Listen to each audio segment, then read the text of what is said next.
Live. Hit that record button. Karl, welcome. How are you, my friend?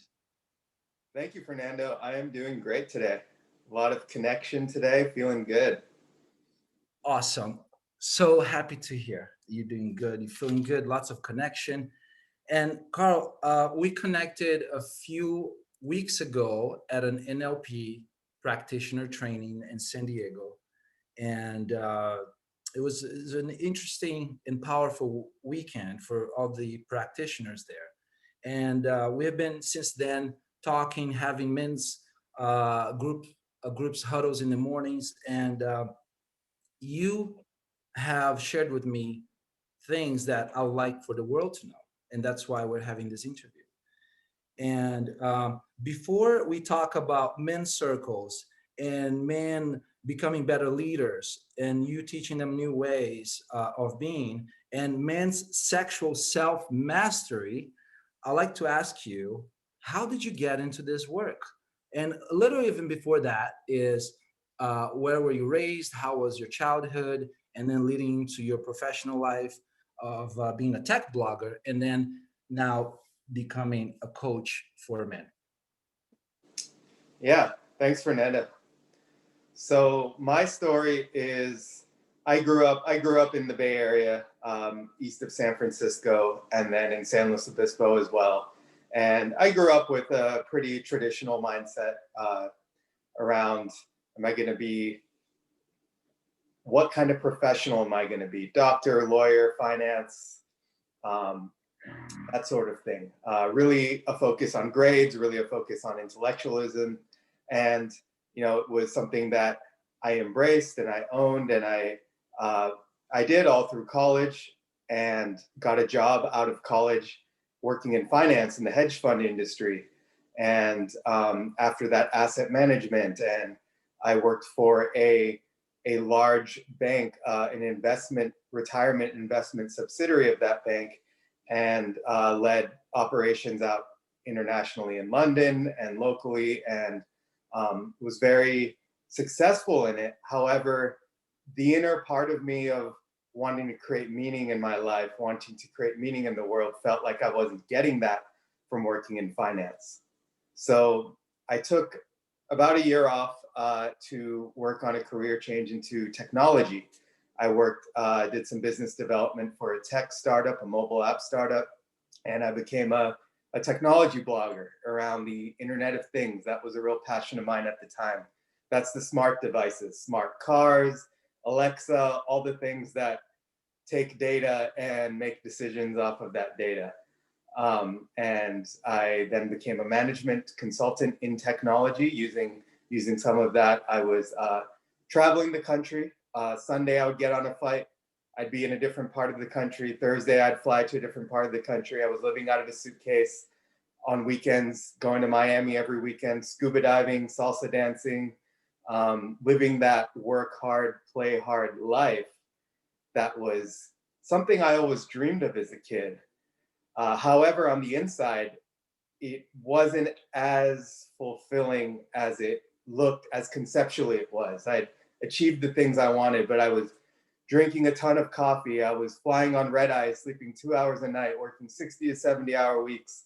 Even when I was having a good time, I wasn't fully present because I had black circles around my eyes. And it was a great period of my life to be in my power and to really experience a different flavor of life, but it was difficult on my body, and I ended up falling sick from that lifestyle.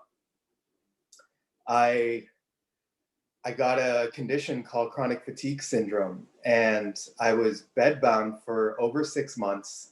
And I've been working through my healing process for the past 2 years. And that's what you asked me, what led me to men's work is I pretty much was laying in bed trying to figure out how am I going to get back to getting my life back. Mm. And a lot of people who have my condition, it lasts years and decades. And, you know, as someone who's made multiple transformations in my life around losing weight, I'd lost 75 pounds in the past, around my sexuality, I knew that this was something I could do. but I knew it was something that I had to be very curious, very open.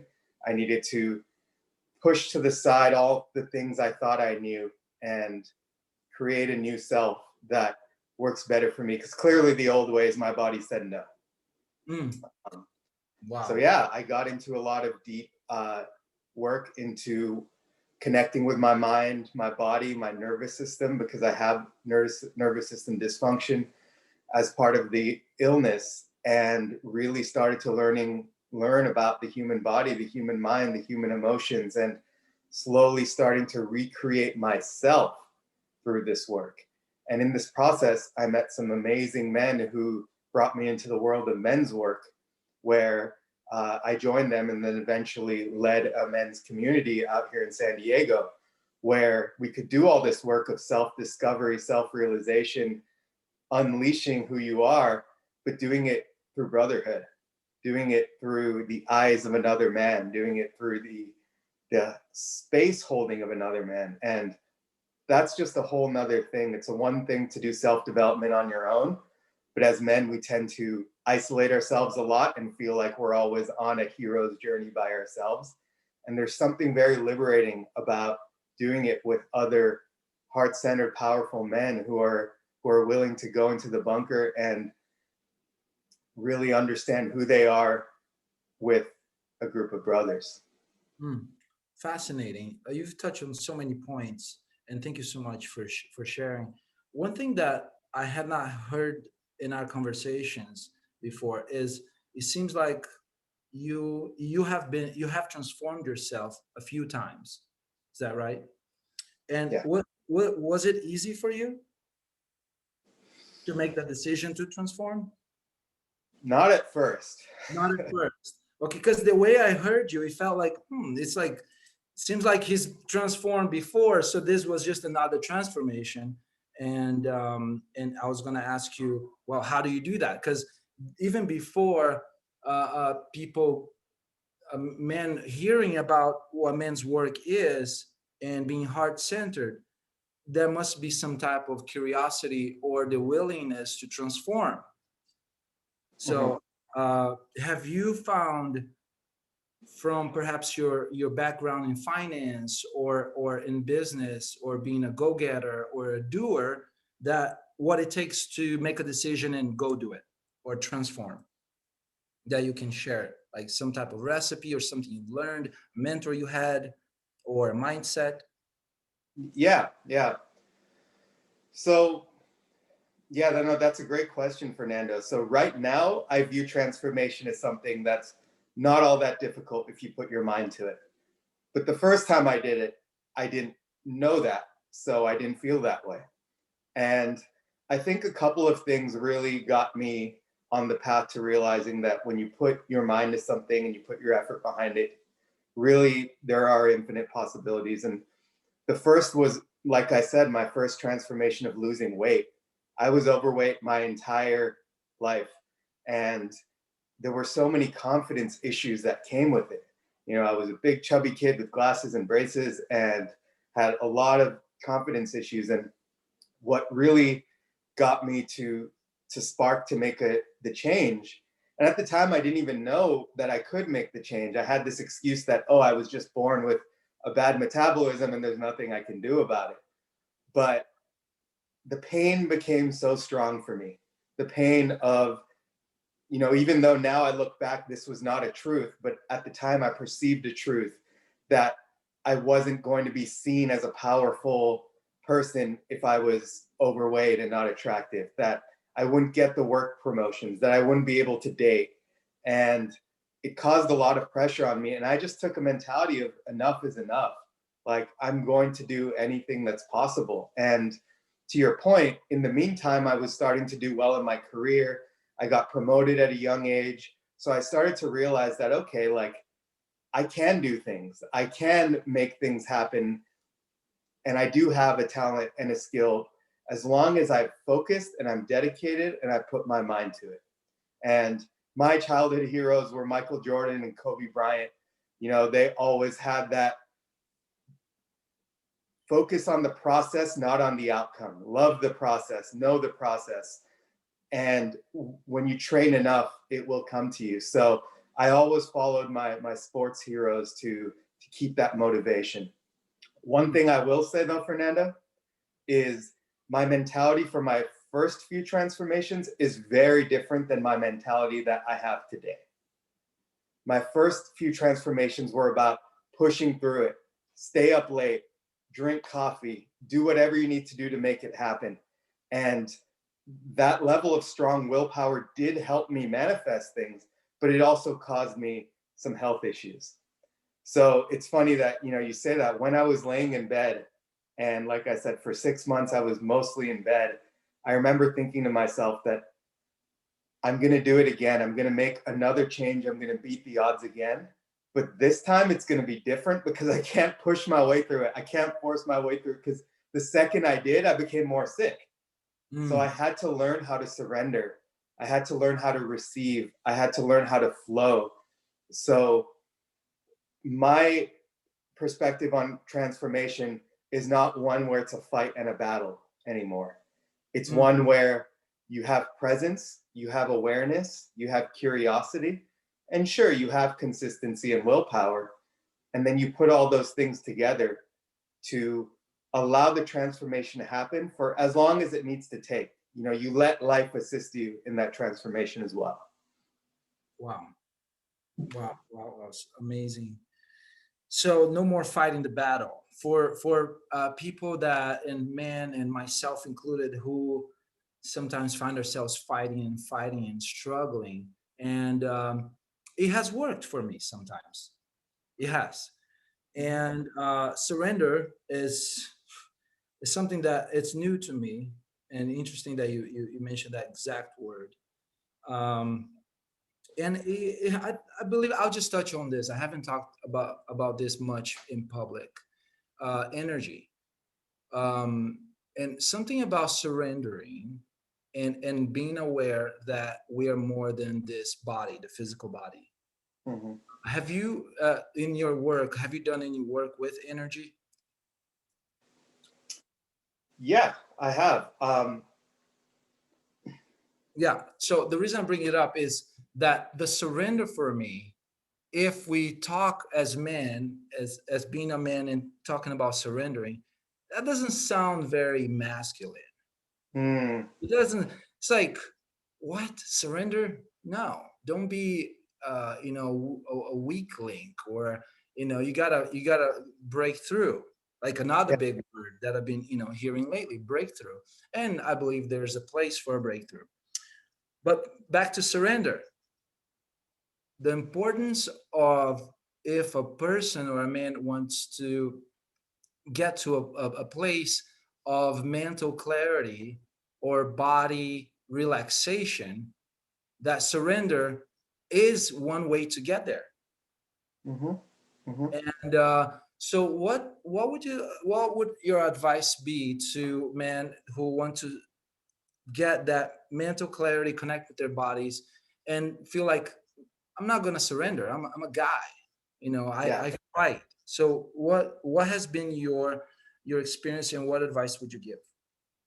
yeah. And before I touch on my opinion on that, I'd love to ask you, Fernando, what the resistance that you mentioned that you had with surrendering, what was your fear underneath that resistance? What did you think it would make you less of, or you would get less of? What was the fear around surrender for you? I'm not a loser. Mm, I'm not a loser. I'm a winner. So mm, why would I surrender? I'm a winner. Winners don't surrender. We keep fighting. We keep fighting. And it was a conversation in the realm of, on the physical realm.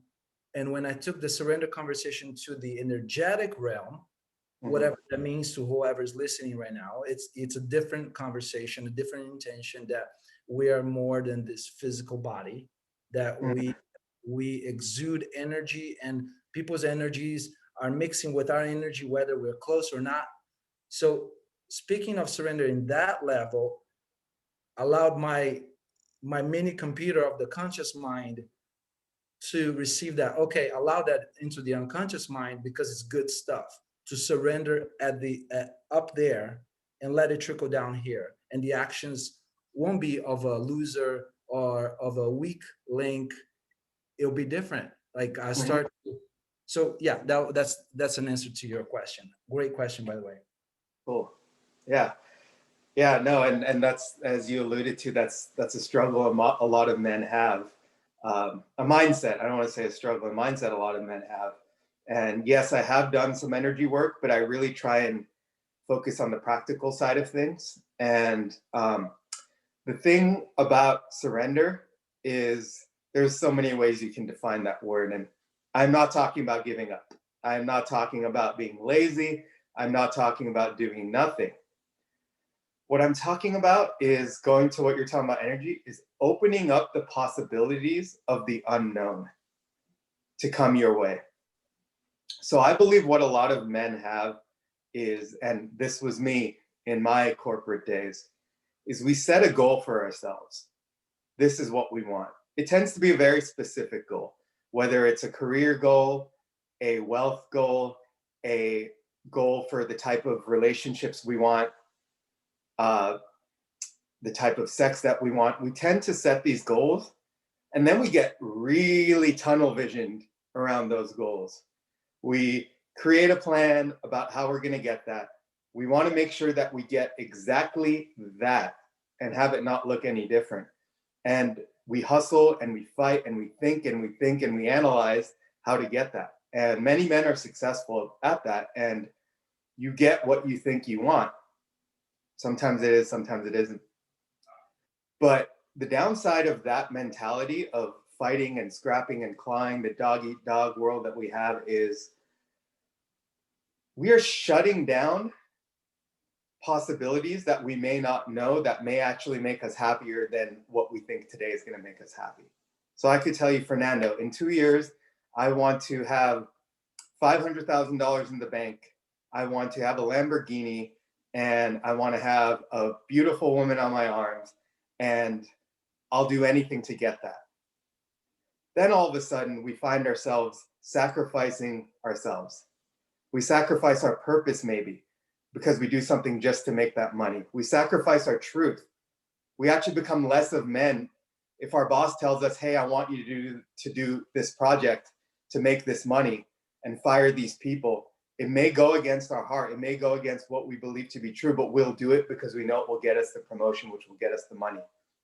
So when we have this mentality that I'll be whoever I need to be to reach this goal, I'll do whatever I need to do to reach this goal, we focus on the outcome and not the person we are. We then are actually not much of a masculine man at all, because we're giving up our truth, we're giving up our purpose, and we're kind of being a chameleon, being what we need to be. And additionally, we are shutting down the potential possibilities of something else, like I mentioned earlier, that could be completely amazing.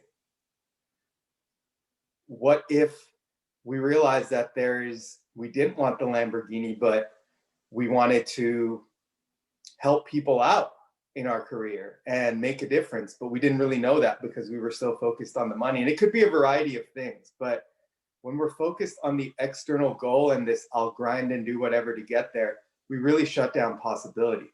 Where I believe the energy work comes in is when we set an intention and then we surrender within that intention.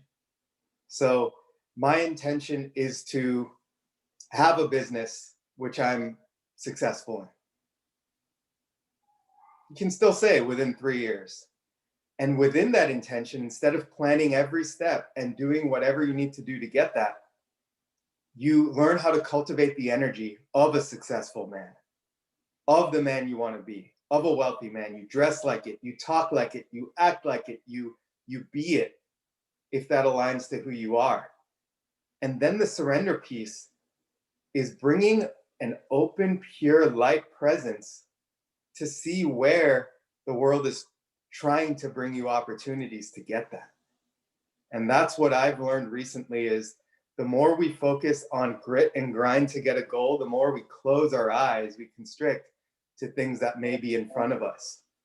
And when we're able to be more with ourselves, truly understand what our heart desires, truly understand what we want, and not so focused on the end goal, but carry the energy for that goal, then maybe that exact thing won't come, but a lot of positive things start to come your way because you are being the person who has that. And people and life circumstances do respond to that. And it's interesting you mentioned be that person, become that person. And that reminds me of something a teacher once taught me, which is act as if. And uh is that is that different than what you just described? So I'm not exactly sure with what your teacher presented to you, but I did have a response to the word act. Um, what I'm speaking to is not, and correct me if I'm going down a direction that's not what you said, but it's not about faking anything or being anything you're not. It's actually about spending a lot of time inside of yourself through meditation, through breath work, through inner embodiment practices to understand truly who you are, to understand what truly, truly fulfills you and makes you happy. Even to understand what, I'm not against ego, what your ego desires and what your ego wants to call in. And to understand those things.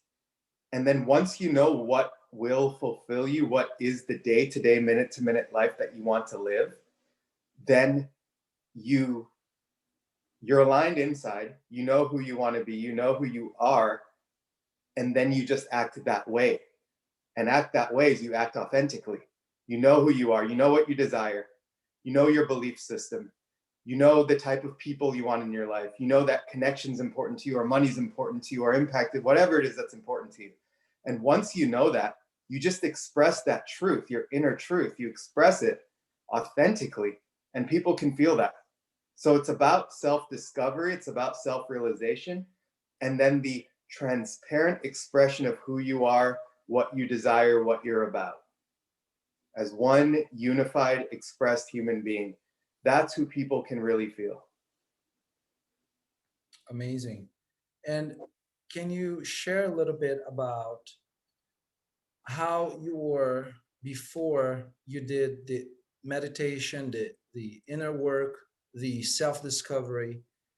So how you were before, and how the work actually helped you discover who you are, so that you can be one with yourself, so you can be unified, so that our viewers and listeners can get tools that they can implement. Mm, yeah. I mean, there's a lot of directions I can go with that. The first that comes to me to keep simplicity is I was a man who was so focused on how things would look, what car I drove, what woman I had around my arm, what house I had, how amazing life, interesting man life that I live, which I did. And I cared so much about how it looked at some point in the future. So today was not necessarily the most enjoyable, exciting day, but it was a grind to get me to where I wanted to get in the future. So I may have one amazing day, like an amazing day scuba diving or an amazing date night out, but I would have like 30 days of grinding and pushing to get to that amazing day. So I was always so focused on this idea, this visual of the future. Whereas today, my focus is waking up and where am I going to get the full satisfaction today? Still build towards the future. I can spend an hour building towards the future, but I can also spend a majority of my day doing things that fulfill me, connecting with people that fulfill me, and being and living the life that fulfills me instead of planning, structuring, and waiting for something to happen. I'm making it happen now. And it may not look again exactly like that way, but the feeling of satisfaction, the feeling of fulfillment and empowerment is more than acquiring that Lamborghini. Hmm. Wow, that hearing you say that just allows me to feel a lot of peace, because the times that I thinking of the future that's not here now, that causes something that people call anxiety. Mm-hmm. Mm-hmm. So it's like focusing on something that, and I'm not talking about placing a, this is different than placing a positive picture in your timeline in the future and then allowing the events to readjust themselves. This Mm-hmm. is different. This is having a disconnect between now and the future and freaking out about it. And what you're talking about, what I heard you say is, how about full satisfaction now with waking up with a breath, with seeing the light through the window? And is that that's what I heard. It's Yeah. being grateful for what you have now, and there's an intention for the Lamborghini if that's what you like, or for the scuba diving trip. Yeah. So yeah, and I have, I mean, I have friends. I'm lucky. A good chunk of my friends are overachievers, Mm-hmm. and some of them have got into this path that you're describing, which is there's more to life than chasing that shiny object or chasing that goal or keeping up with the Joneses. So there's something there. So I believe what you're speaking, it's going to land on the ears of many men and even women who can use more mindfulness and realizing that anxiety will just harm the body. Mm-hmm. And that's and you were, and now you're recovering from the what from the, how many years were you in that lifestyle of working 160 hours a week? Not 160, 60, 67, Sorry. Yeah. but about 10 years. And it was the routine of working hard, happy hour Wednesday, Thursday, Friday, Saturday, going out. It's that living that city lifestyle, rinse, repeat, blowing a lot of your income on rounds of drinks and nights out and entertainment. And it was fun for a while, but then it kind of became boring. And then at some point it was all I knew. So I just kept doing it. Mm. And so, how about we go a little deeper and chunk down a little bit on, for Yeah. instance, you shared that you helped lead a men's group that lasted 12 weeks. Mm-hmm. Can you share a little bit about that and what you were able to um, give and offer to men, and what is it that you learned from it as well by leading those men? Yeah, sounds good. And before I jump into that, I kind of had one thing come up around the last topic, Fernando. And I just wanted to give an example of how I'm applying this mindset shift that I spoke of, um, about living in the present moment. So, ideally, the old version of myself would have been do the job, make the money, work hard for 10, 20 years, then eventually maybe go to somewhere in paradise, have a mansion on the beach, overlooking the beach, and live that lifestyle. Again, it would take 10 to 20 years of grinding to get that. And my new mentality is I want to enjoy the present moment. So what I'm choosing to do, actually, as you know, Fernando, is I'm moving to Tulum, Mexico this month. And sure, I won't have that mansion overlooking the beach yet, but I'll still be able to live in a place I really want to live in, connect with people I really want to connect with, work on continuing to grow my wealth and impact the world, impact people through my men's work, through people I meet on my travels. So instead of like having to put in all this grinding work to reach the end, I'm combining the work part of my life with the play part of my life, with the luxury part of my life, with the healing part of my life, because I'm really going there to do a lot of healing work. And it's all one. I'm doing all of it at once. I'm enjoying my life and building my, my career, business, whatever you want to call it, um, and having the impact I want to have. So my question to the men is, for anything that you want that's X months from now, X years from now, how can you have that be a reality in some shape or form now? Mm, that's beautiful. That's beautiful, and it reminds me of, you know, the times that for instance, when I adopted the book, The 4 Hour Work Week, which Mm-hmm. talks about mini retirements. Like, how about instead of saving everything 10 years, 20, 30 years from now and having a retirement, how about having mini retirements now? Work a month or work 2 months and take a Mm-hmm. month off. For Mm-hmm. some people, that's not possible. For others, it could be. It's certainly not normal, if there's such a thing as normal. However, more and more people, since that book came out back in 2007, more and more people have done it, and I have done it, and it seems like something about, like what you said, unified, where a person becomes unified, Mm-hmm. where a person can become unified without having the material things, yet they are congruent. and and there's something about in the culture, I believe, that only rewards the end goal and does not reward so much the progress, and the progress is where most people spend time on. The end Mm-hmm. goal, it's very quick, and the progress is life. It's, we are always in progress, and then there's a victory or not, and that's short lived. But Yeah. progress is where most of us live. Yeah. Yeah. Yeah.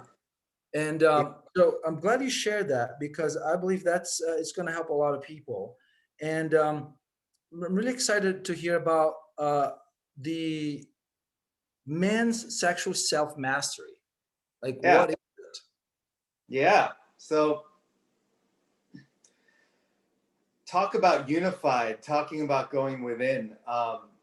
I coached a I coached a group of 9 men in a larger group of 50 for the Evolved Masculine for a sexual self mastery course, which ended about a month and a half ago.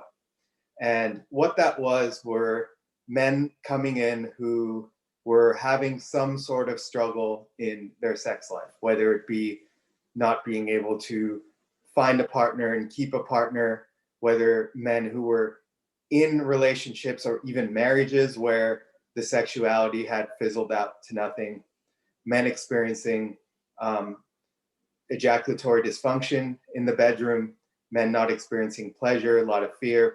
And when you say sexual self mastery, it sounds like, oh, there's some like formula, but all it is everything we're talking about right now, and it's self understanding and embodiment. You know, Fernando, you just mentioned our culture is this culture of thinking about the end goal. The same thing happens in the bedroom. Men are thinking about, am I big enough? Am I good enough? Am I lasting long enough? Oh, she's been with X number of guys. Is she going to find me equally as good? Or a lot of men are competitive and have this delusion of wanting to be the best sex she's ever had. And we have all these goals, these little end goals that we've set for ourselves. And once we're in the moment, in the throes of passion, instead of fully feeling and experiencing and doing the energetic dance of the moment, we're just trying to check the boxes. Are we making this goal? Am I the best lover she's ever had? Am I lasting more than X minutes? Am I blah, blah, blah? And we're in our minds, we're in our minds, we're in our minds. And that takes away from the experience. So, so what we did is helped men get into their bodies, get into the feeling of the movement using tantric principles to connect with your body, with your breath, and to really feel into the moment. So, you know, one thing you talked about earlier, Fernando, is the importance of presence. And to me, there's different kind of presence. When it comes to romance, when it comes to sexuality, there's a type of embodied presence where you're not just present in your mind, but you're present in your body to the senses of what's going on around you. And when men are able to fully be present to the moment, not only can you expand your pleasure so much more, not only can you free yourself from the limitations of worrying about not lasting long and all of that stuff, which leads to erectile dysfunction, you can enjoy the moment more. But you create a much deeper connection with your partner. Because the one thing the feminine desires the most, I've talked to many women about this, and my teachers have talked to many women about this, is when having sexual interactions, most women, especially women who are, connected within themselves, the biggest thing they desire is a man's presence in the bedroom, his awareness, his ability to hold himself and hold her, and his ability to feel pleasure for himself. When some of the men that I've worked with start to actually start feeling the pleasure themselves, expanding the pleasure 2 times, 3 times, 5 times, they turn on their partners so much more just simply from feeling more pleasure, not from doing anything for their partner, but for doing it for themselves, by noticing the little micro moments and feeling into the micro moments. And that is the power of embodied presence. Wow, that's just huge. That's wonderful.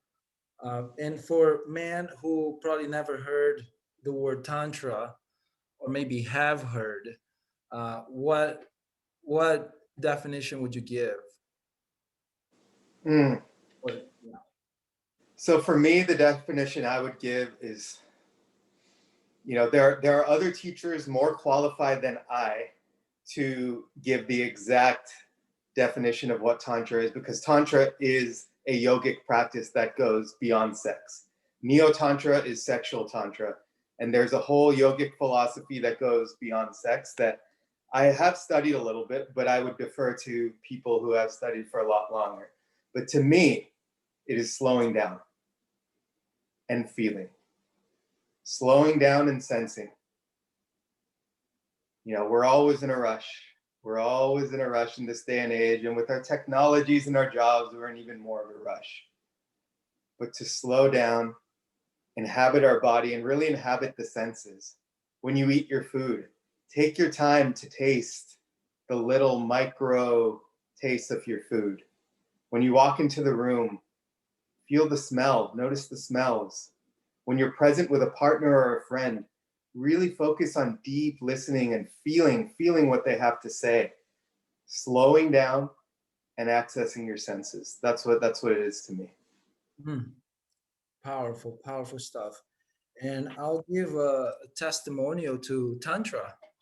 Back in a few years ago, I took a course with Charles Muir, I Mm-hmm. believe, Source Tantra. So I took his weekend course, and my life has never been the same. And every guy friend I meet that we get into the conversation of dating, relationships, and women, I tell them, please go do a Tantra course.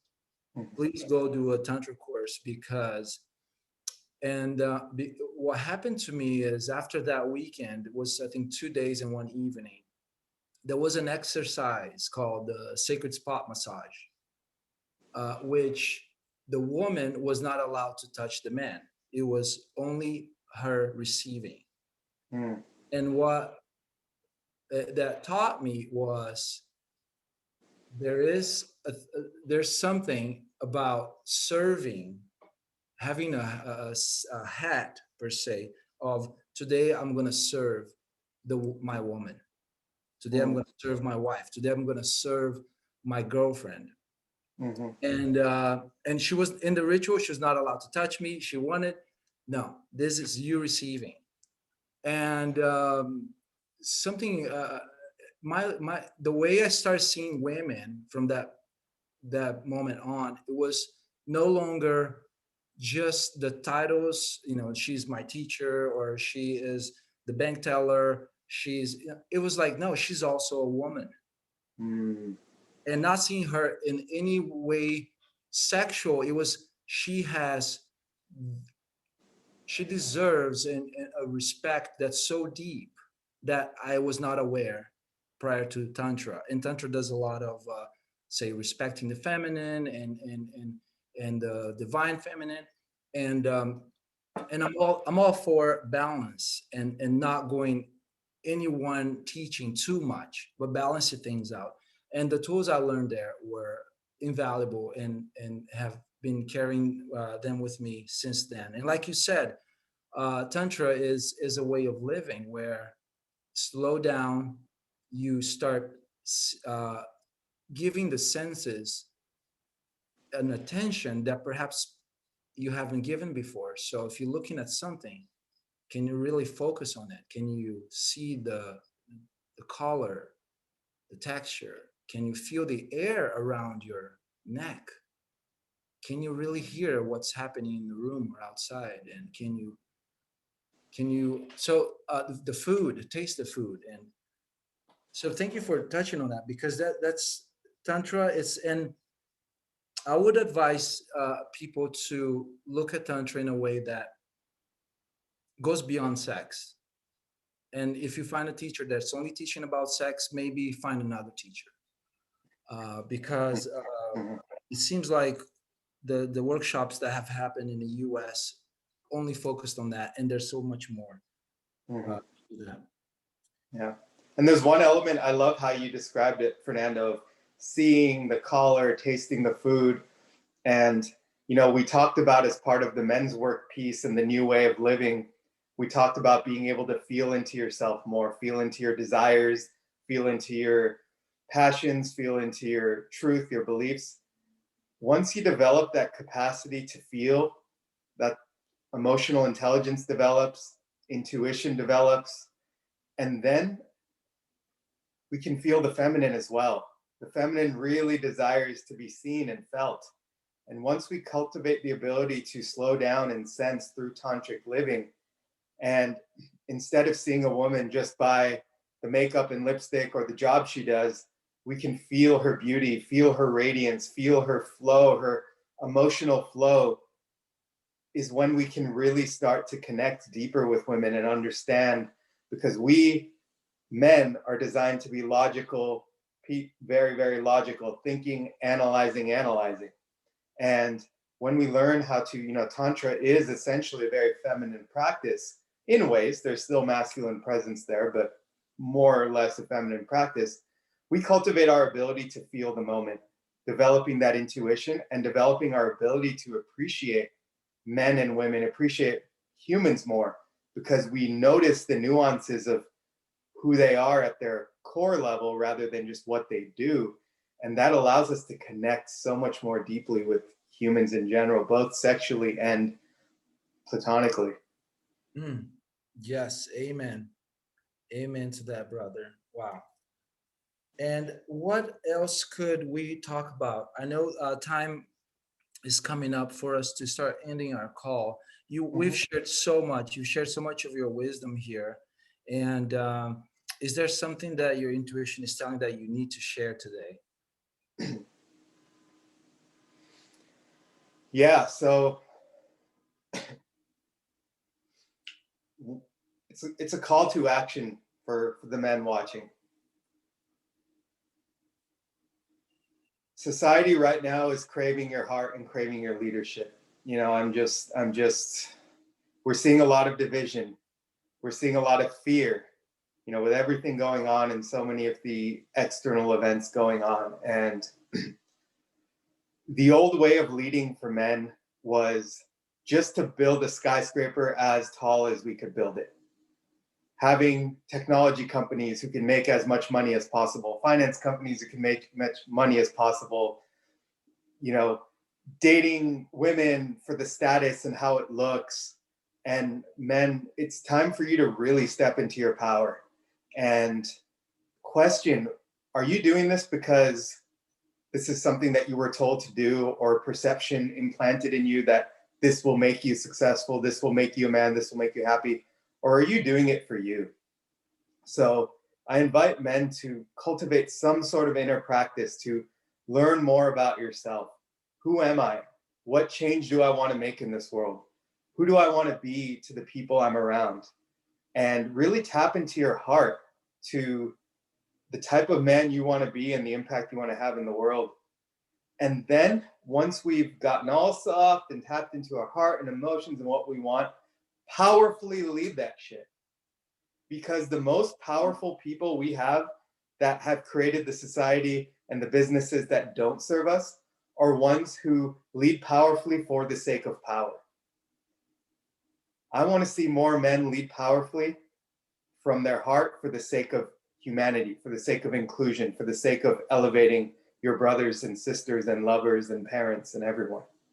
So get in touch with what your passions, your desires, and the impact you want to have are, and then find a way to own your power, and don't let anyone tell you that it's wrong. If you are a man who wants to just help people out and you don't care about the money, it doesn't make you less of a man. If you're a man who just wants to cuddle your girlfriend and nothing else, it doesn't make you any less of a man. Know who you are, be who you are, own that shit and lead it. And through the men's work, you know, you asked a little bit about the circles. That's basically what we do, is we together through brotherhood uncover who we are, the full spectrum, from everything from our killer masculine warrior, to our emotional, loving, maybe sometimes victim-y self, and everything in between. And be it, share it, be vulnerable, and create more real relationships with your brothers, instead of ones around how much money you can make, how many women you get, what fantasy football league you can win. Try and come together at real human levels with your brothers and elevate each other, make each other better. That's my call to action to all the men out here. Wow. Wow. Wow. Thank you. Thank you so much, Carl. And I second all of that. And for those that are listening and watching that want to get in touch with you and learn more about your work, how can they find you? Yeah. So you can go to my website, www.karllashkari.com. I'll spell that out. That's KarLashkari.com. And you can reach out to me there via text, video, audio tool, and learn a lot more about the movement of what I'm creating, with creating heartfelt, powerful leaders in this world who are trustable and emotionally intelligent. And you can engage in my virtual men's circles. I'll be starting weekly virtual men's circles starting January 18th. You can find more information about that on my website. I have a Facebook group for men who want to start building a brotherhood of men and sharing yourself vulnerably and elevating the state of mankind. You can find the Congruent Man Collective group on Facebook. And I also will be conducting trainings in a few months on becoming a congruent leader. So if you would like to learn more about it, I have a 30-page ebook on the homepage of my website. So feel free to check that out, learn more about the movement. And if there's any way I can help, any way I can support, feel free to reach out to me. Carl, it's been wonderful. It's been a pleasure speaking with you and asking these questions, and you having you share the wisdom. Thank you. I appreciate you. I respect you so much for the work you're doing. Look forward to talking again. Uh, and have a beautiful afternoon. And to everyone listening and watching, you might need to start over and listen again, because there's some good stuff that Carl has shared here. And check him out on his website. And really, it's time for something that I'm getting here. The world, like you said, Carl, the world needs us, and a lot of my guy friends are looking for their partner, their girlfriend, or to improve their relationship with their wives. And we must do the work. We must do the work. And because things are shifting in the world, we need to do our work even more. It doesn't have to be hard work, Mm-hmm. but we Mm-hmm. need to do the work. And if we don't know how to do it, we need to team up with someone who does, until we Mm-hmm. can create our own practice. Mm-hmm. I agree. It comes from training the mind, the body, the nervous system. And you're right, it's not hard work. It just requires an intention that's a lot different than the intentions we were given in school and in college. We were given these different intentions. This requires a little bit more of a human intention. Mm. Thank you, brother. I appreciate you a lot. Thank you, Fernando. I appreciate the space and the questions, and much love. Your connection has been, since I've gotten to know you in NLP, has been very nourishing, and love to continue to partner with heart-driven, loving, powerful men such as yourself. Thank you, sir. Thank you. And likewise, everyone else, have a great afternoon, great day, great evening, great morning. Much love and light and fun. And until next time, bye-bye for now. Bye.